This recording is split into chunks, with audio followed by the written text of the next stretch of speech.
Baik, sekarang kita masuk pada pembahasan tentang pemberian makan kepada orang miskin. Pertanyaan, memberi makan berbuka bagi orang yang berpuasa dan membayar fidyah puasa serta memberi makan pada orang miskin seperti membayar zakat fitrah apabila dengan makanan mentah atau matang, dan apakah juga boleh berupa uang agar dibelikan makanan. Pertanyaan dari Samsudin Soleh, Guguk Raya, Sulit Air, Solok, Sumatera Barat. Pengertian to'am, jawab ya.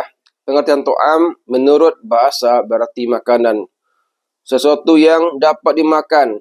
Menurut ahli Hijaz, to'am berarti biji-bijian seperti gandum, beras, dan sebagainya. Menurut pengertian umum, to'am memberi arti pada semua apa yang dapat dimakan. Dalam Al-Quran disebutkan kata to'am antara lain. Dalam surah Al-Insan ayat 8, Allah mengatakan, wa yut'imuna at-ta'ama 'ala hubbihi miskinan wa yatiman aw wa asiran. Dan mereka memberikan makanan yang disukainya kepada orang miskin, anak yatim, dan orang yang ditawan. Dalam tafsir disebutkan bahawa memberikan makanan kepada orang miskin, anak yatim, dan orang yang ditawan berarti pula memberikan bantuan dan sokongan kepada orang yang memerlukan. Disebutkan di sini makanan karena makanan itu merupakan kebutuhan pokok hidup seseorang. Surah Al-Ma'un ayat 3, wala yahuddu ala ta'amil miskin. Dan mereka tidak menganjurkan memberi makan orang miskin, ya, bagi orang yang mendustakan agama.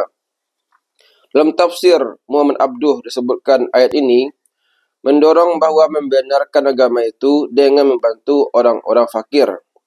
Selanjutnya beliau menyebutkan pula bahawa ayat seperti ini disebutkan pula dalam surah Al-Fajr ayat 17 dan 18 yang artinya, sekali-kali tidak, sebenarnya kamu tidak memuliakan anak yatim dan kamu tidak mengajak memberi makan orang miskin.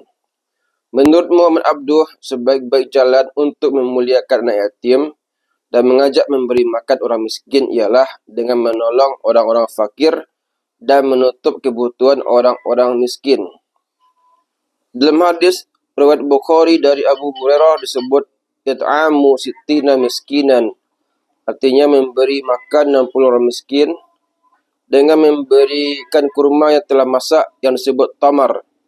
Hal ini sebagai kafarah tebusan orang yang melanggar puasa di bulan Ramadan, yang tidak kuat memerdekakan budak dan tidak pula kuat puasa 2 bulan berturut-turut. Untuk memberikan makanan semua orang yang mengadu kepada Nabi itu tidak mampu. Maka diceritakanlah selanjutnya oleh Abu Hurairah radhiyallahu anhu,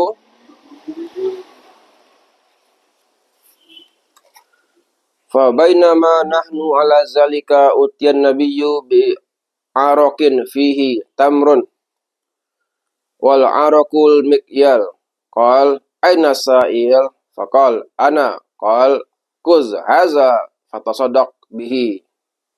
Artinya di kala demikian kebetulan Nabi ada orang yang memberi sekeranjang kurma. Lalu Nabi bertanya, di mana orang yang bertanya tadi? Orang itu menjawab, sayalah. Nabi bersabda, ambillah ini dan sedekahkanlah. Hadis dari Bukhari. Jadi memberi bantuan dan santunan pada fakir miskin. Demikian ahli tafsir termasuk Muhammad Abduh memberikan makna pada it'amu to'am. Menurut hadis Nabi, it'am atau memberi makan dapat berupa kurma yang telah masak. Dalam hadis riwayat Al-Jamaah dari Abu Hurairah tentang orang yang lupa makan dalam puasa dinyatakan bahawa itu adalah it'am dari Allah. Hal itu berarti to'am di makanan yang dimasak, yang masak, tinggal memakannya. Dalam surah Al-Maidah ayat 5, to'am Alkitab mempunyai arti makanan hasil sembelihan orang Alkitab, berarti daging binatang. Pada hadis tentang membayar zakat fitrah, umumnya dilakukan dengan membayar zakat itu dengan makanan yang masih mentah berupa biji-bijian. Sedangkan dalam hadis menggunakan kata tu'matan. Ringkasnya, pengertian tu'am adalah pengertian bahasa, pengertian dalam Al-Quran maupun hadis, mempunyai beberapa arti. Dapat berarti makanan baik yang mentah maupun yang matang. Dapat pula berupa sesuatu pemberian yang dapat digunakan untuk memberi santunan terhadap keperluan hidup fakir atau miskin seperti uang.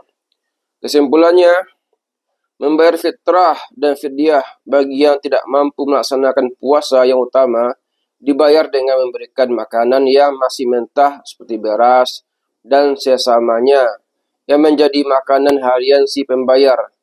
Sedang memberikan makanan berbuka bagi orang puasa yang utama diberikan makanan yang masak.